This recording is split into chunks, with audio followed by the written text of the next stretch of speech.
उम्र से पहले अगर आपके बाल वाइट होना स्टार्ट हो गए हैं, सफ़ेद होना, ग्रे होना स्टार्ट हो गए हैं, तो डोंट वरी। आज मैं आपसे बहुत ही ज़बरदस्त इफ़ेक्टिव रेमेडी शेयर कर रही हूँ। बहुत ही सिंपल है। आपने सिर्फ अपनी शैम्पू में एक चीज़ ऐड करनी है, जिससे आपके बालों की ग्रोथ जो है वो ब्लैक होना स्टार्ट हो जाएगी। जो पहले से बाल हैं आपके वाइट, वो तो ब्लैक नहीं होंगे, क्योंकि मैं कलर शेयर नहीं कर रही, मैं एक रेमेडी शेयर कर रही हूँ, जिससे आपकी रूट्स जो हैं वो अगेन से जब आएंगी, जब न्यू रूट्स आएंगी, वो ब्लैक आएंगी। क्योंकि रूट्स हमारे बालों की सफ़ेद तब आती है जब वो बहुत ज़्यादा एप्लीकेशन हम केमिकल्स की करते हैं। और उसके अलावा एज के साथ नहीं, एज से पहले इस लाइक अगर आपके छोटे बच्चों को या 15 साल या 20 साल या 25 साल की उम्र में आपके बाल सफ़ेद होना शुरू हो गए हैं, जबकि आप कोई केमिकल्स वगैरह भी अपने बालों में अप्लाई नहीं करते, उनके लिए ये रेमेडी है और वो अपने बालों को रिटर्न से ब्लैक कर सकते हैं, डार्क कर सकते हैं। सिंपल रेमेडी है, डोंट वरी। इसमें कुछ मैंने एक्स्ट्रा ऐड नहीं किया। तो चलो चलते हैं और देखते हैं रेमेडी कैसे तैयार की है मैंने, क्योंकि मैं ये खुद भी अप्लाई करती हूँ अपने बालों पे, ये बता दूँ। इससे ना सिर्फ बालों की ग्रोथ ब्लैक होती है, बल्कि सिल्की स्मूथ और रूट्स जो है ना वो बहुत स्ट्रॉन्ग और थिक होती हैं। हेयर फॉल तो आपका सब्सिडाइज होगा ही, और साथ में आपके बाल भी बहुत घने होना शुरू हो जाएंगे। रेमेडी तैयार करने के लिए सबसे पहले आपको चाहिए होंगे कलौंजी के बीज। इस तरह से कुछ होते हैं, ये आपको मार्केट से आसानी से मिल जाएंगे, अदरवाइज आप अपनी मम्मा से पूछेंगे ना तो किचन में ही मौजूद होंगे।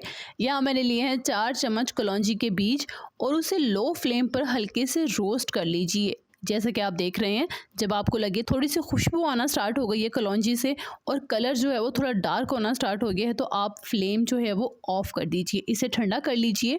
ठंडा करने के बाद आप इसे बारीक जो है वो पीस लीजिए। आपने ग्राइंड नहीं करना। अगर आपका ग्राइंडर बहुत तेज़ है और वो बिल्कुल पाउडर बना सकते हैं कलौंजी का, तब तो फ़ाइन है, आप ग्राइंड कर सकते हैं। अदरवाइज़ इस तरह से आप इसको बारीक पीस लीजिए, क्योंकि हमें इसका पाउडर चाहिए। जितना ये बारीक पीसेगा और उसके न्यूट्रिएंट्स इतने ही ज़्यादा इन्हेंस होना स्टार्ट होंगे। अब इस पाउडर को उस बाउल में ऐड कर लीजिए जिसमें कि आप इसे स्टोर कर सकते हैं, और साथ में हम इसमें ऐड कर रहे हैं बेबी शैम्पू। लेकिन आप जो भी अपने घर पर शैम्पू यूज़ करते हैं वो आप इसमें ऐड कर सकते हैं, क्योंकि बेबी जो है वो सल्फ़र फ्री होता है। इसमें कोई किसी किस्म के भी केमिकल्स ऐड नहीं होते। मैं अपने लिए मोस्ट ऑफ ये भी यूज़ करती हूँ। अदरवाइज़ मैं जो घर पे रेडी किया था हर्बल शैम्पू, जिसका आपने बहुत अच्छा रिस्पॉन्स दिया, वो मैं यूज़ करती हूँ। उससे जो है ना यार, मैं कहती हूँ हर बालों की प्रॉब्लम दूर हो जाएगी।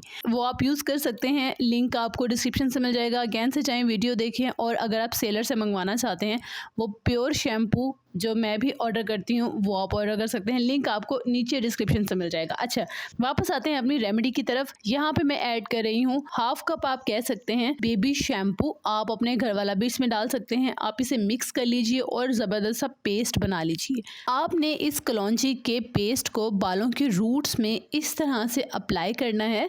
आपने पूरे बालों में नहीं लगाना, जस्ट इसको रूट्स में लगाना है, क्योंकि हम रूट्स को नरिश कर रहे हैं, तो सिर्फ रूट्स में लगाना है। और रूट्स में लगाने के बाद इसको कम से कम 1 घंटे के लिए ऐसे ही लगा रहने देना है। देन आप हेड वॉश कर सकते हैं। शैम्पू आपने यूज़ नहीं करना, क्योंकि हम इसमें ऑलरेडी ऐड कर चुके हैं।